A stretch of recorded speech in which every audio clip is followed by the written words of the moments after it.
C'est pas moi, c'est pas la France Insoumise qui avons décidé de bombarder des dizaines de milliers de civils, c'est pas nous qui avons fait un blocus humanitaire, c'est pas nous qui avons interdit la nourriture de rentrée, quelle que soit la période, élection ou C'est pas. vous qui en avez fait le sujet principal en tout cas. Mais c'est pas nous qui avons organisé un génocide. Qu'il y ait des élections ou pas des élections, je continuerai à me battre pour le peuple palestinien, pour qu'il y ait la reconnaissance de l'État de Palestine, pour que ces gens puissent vivre librement, pour qu'on arrête les politiques de colonisation. Thomas Porte remet en place Benjamin Glaise sur les massacres de l'occupation israélienne à Gaza. Le député de la France Insoumise Thomas Porte était invité ce mercredi 17 juillet sur le plateau de Sud Radio afin de répondre aux questions du journaliste militant Benjamin Glaise. En effet, le député LFI a tenu à dénoncer les derniers massacres de l'occupation israélienne à Gaza, dont le bilan fait état de 186 000 morts, majoritairement des femmes et des enfants. Une prise de position qui ne semble pas plaire au journaliste militant Benjamin Glaise, qui accuse le député d'instrumentaliser la cause palestinienne à des fins électoralistes.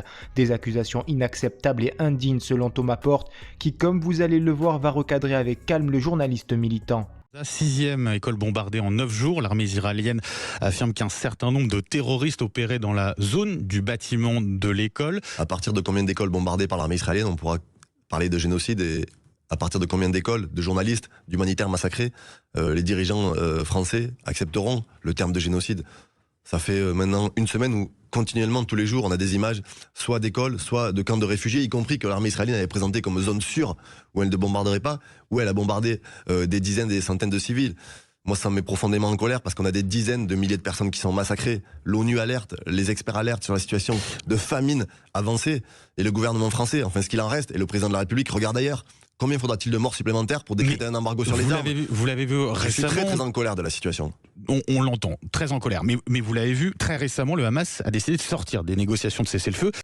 Le Hamas, il a quand même une lourde double responsabilité, si je puis dire, dans ces pertes civiles à Gaza, en plus des attaques du 7 octobre. Ce que je sais, c'est qu'il y a un rôle, c'est celui de celles et ceux qui ont un poids et qui peuvent influer sur ce qui se passe dans la situation à Gaza, et c'est les puissances européennes qui peuvent imposer un arrêt immédiat des bombardements massifs. Parce qu'aujourd'hui, ce qui nous préoccupe et ce qui me préoccupe, c'est qu'il y a des dizaines de milliers de civils qui sont massacrés.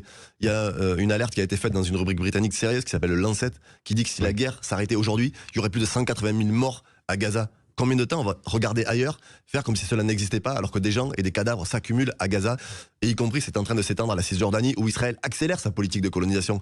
La France a une lourde responsabilité. Emmanuel Macron n'a pris aucune décision politique sur ce sujet. J'ai vu qu'il avait condamné les frappes sur les écoles hier, oui. Mais quelle décision politique ? Quelles sanctions contre l'État israélien? Quelles sanctions économiques? Quel embargo sur les armes? Il faut arrêter de faire des tweets, il faut prendre des actions politiques concrètes. Un mot, c'est important pour conclure. Votre activisme sur la Palestine, c'est pour des raisons purement électoralistes ou pas? C'est ce qui vous est reproché, Thomas Porte. Moi, je suis mobilisé sur les questions palestiniennes bien avant d'être député, bien avant d'avoir un mandat électif, y compris dès que je suis arrivé au Parlement, j'avais alerté parce qu'il y avait eu un bombardement sur un camp de réfugiés par l'armée israélienne.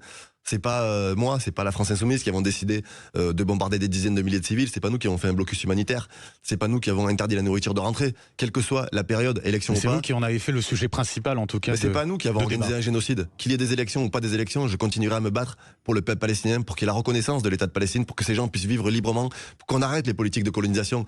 Celles et ceux qui instrumentalisent justement le conflit, c'est celles et ceux qui en font une question politique, électoralistes, et qui nous accusent de défendre une population au nom d'aller chercher leur vote. Nous, ce qu'on défend, c'est le droit à vivre dignement pour des personnes qui sont aujourd'hui massacrées. Merci Thomas Porte. Et vous, que pensez-vous de l'intervention du député LFI Thomas Porte face au journaliste militant Benjamin Glaise? Donnez-nous votre avis en commentaire. En attendant, rejoignez-nous, soutenez l'information Break News.